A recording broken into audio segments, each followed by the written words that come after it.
आराध्या है। मैं एक गरीब परिवार में पली बड़ी लड़की हूँ जिसने बचपन से ही संघर्षों को बहुत करीब से महसूस किया है। मेरे पापा एक मजदूर थे जो दिन भर मेहनत करते थे, लेकिन उनकी कमाई इतनी कम होती थी कि घर का खर्च चलाना भी मुश्किल हो जाता था। मेरी माँ बहुत ही त्याग करने वाली महिला थी जो हमेशा हमें खिलाकर खुद भूखी रह जाती थी। हम 3 बहनें थी और घर में हमेशा पैसों की तंगी बनी रहती थी, लेकिन मेरी माँ ने कभी भी हमें टूटने नहीं दिया। वह हमेशा हमें समझाती थी कि हालात चाहे जैसे भी हो, इंसान को हिम्मत नहीं हारनी चाहिए। मोहल्ले के लोग अक्सर ताने मारते थे कि इनके पास खाने को नहीं है, फिर भी लड़की को पढ़ा रहे हैं। लेकिन मेरी माँ हर बार यही कहती थी कि बेटियां बोझ नहीं होती, अगर उन्हें मौका मिले तो वही घर का सहारा बनती है। मैं पढ़ाई में बहुत अच्छी थी और मैंने ठान लिया था कि मैं पढ़ लिख कर अपने परिवार की हालत बदल कर रहूंगी। मैंने मेहनत की और हर क्लास में अच्छे नंबर लाती रही। मुझे स्कॉलरशिप मिलने लगी, इससे मेरी पढ़ाई का खर्च थोड़ा कम हो गया, लेकिन घर की हालत अब भी खराब थी। मेरे पापा अकेले कमाने वाले थे और हम 5 लोगों का खर्च उनके लिए बहुत भारी था। मेरी छोटी बहनों की पढ़ाई पैसों की कमी के कारण छूट गई। यह बात मुझे अंदर से बहुत दुख देती थी, लेकिन मैंने हार नहीं मानी। मैंने बच्चों को ट्यूशन पढ़ाना शुरू किया ताकि मैं अपने खर्च खुद उठा सकूं और पापा का बोझ थोड़ा कम कर सकूं। धीरे धीरे मैंने कॉलेज और फिर यूनिवर्सिटी में एडमिशन लिया। वहाँ का माहौल मेरे लिए बिल्कुल नया था। अमीर घरों के बच्चे महंगे कपड़े पहनते थे, घूमते फिरते थे और मैं कई दिन तक एक ही कपड़े पहन कर जाती थी। लेकिन मैंने कभी भी अपनी गरीबी को अपनी कमजोरी नहीं बनने दिया।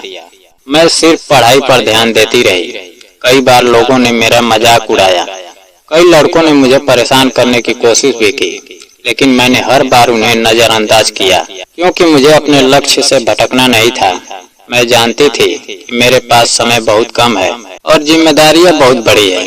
इसी बीच मेरी जिंदगी में सबसे बड़ा झटका तब लगा जब एक रात मेरे पापा को अचानक दिल का दौरा पड़ा। हम उन्हें तुरंत अस्पताल लेकर गए।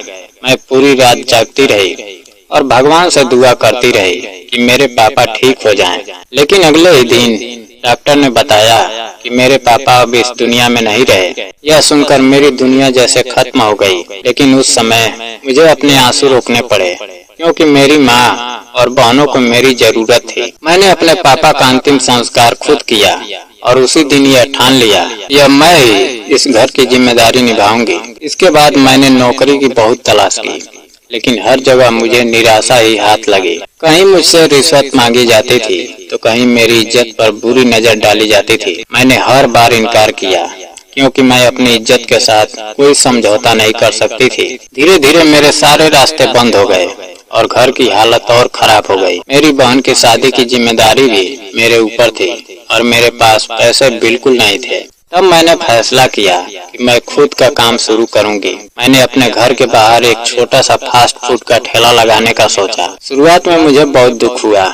इतनी पढ़ाई करने के बाद मुझे यह काम करना पड़ रहा है, लेकिन फिर मैंने खुद को समझाया कि कोई भी काम छोटा नहीं होता अगर वह ईमानदारी से किया जाए। मैंने थोड़े पैसे इकट्ठा किए और मम्मी और बहनों की मदद से मोमो, चाउमीन और बर्गर बनाकर ठेला लगाना शुरू किया। शुरुआत में बहुत झिझक हुई, लेकिन धीरे धीरे लोग मेरे खाने को पसंद करने लगे और मेरी कमाई भी होने लगी।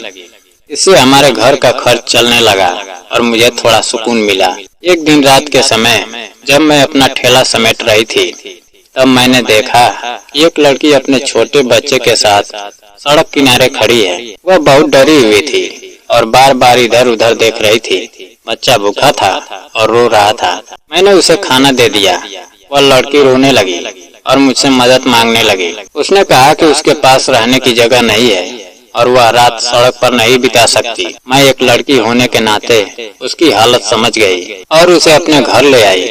मेरी माँ को थोड़ी चिंता हुई, लेकिन मैंने उन्हें समझाया कि हमें इंसानियत नहीं छोड़नी चाहिए। रात को अचानक हमारे दरवाजे पर जोर जोर से दस्तक हुई। जब मैंने दरवाजा खोला तो देखा कि पुलिस और कुछ लोग खड़े हैं। हम सब डर गए, लेकिन तभी वह लड़की बाहर आई और उन लोगों में से एक आदमी के गले लग गई। तब हमें पता चला कि वह लड़की एक अमीर परिवार की बेटी है जिसे उसके पति ने बेचने की कोशिश की थी।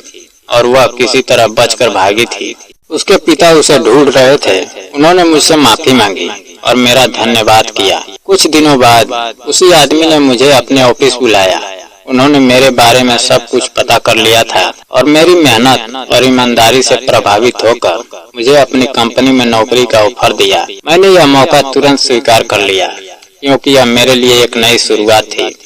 मैंने वहाँ पूरी मेहनत से काम किया और धीरे धीरे अपनी पहचान बना ली। कुछ ही महीनों में मैंने अपनी बहन की शादी कर दी और फिर कुछ सालों में दूसरी बहन की भी शादी अच्छे घर में कर दी। मैंने अपनी माँ के सारे दुख दूर करने की कोशिश की। आज मैं एक अच्छी नौकरी कर रही हूँ और अपने परिवार का सहारा बनी हुई हूँ। मैंने यह साबित कर दिया कि बेटियां भी बेटों से कम नहीं होती। अगर उन्हें मौका दिया जाए तो अपने परिवार की जिम्मेदारी उतनी ही अच्छे से निभा सकती हैं। मेरी जिंदगी आसान नहीं थी, लेकिन मैंने कभी हार नहीं मानी। हर मुश्किल का सामना किया और हमेशा अपने आत्मसम्मान को सबसे ऊपर रखा। आज मुझे अपने फैसलों पर गर्व है और मैं हर उस लड़की के लिए एक उदाहरण बनना चाहती हूँ जो मुश्किल हालात में भी अपने सपनों को छोड़ना नहीं चाहती। क्योंकि अगर इंसान के इरादे मजबूत हो तो वह हर मुश्किल को पार कर सकता है और एक दिन अपनी मंजिल जरूर हासिल कर सकता है। दोस्तों, अगर कहानी पसंद आई हो तो वीडियो को लाइक और चैनल को सब्सक्राइब करना ना भूलें। जय हिंद।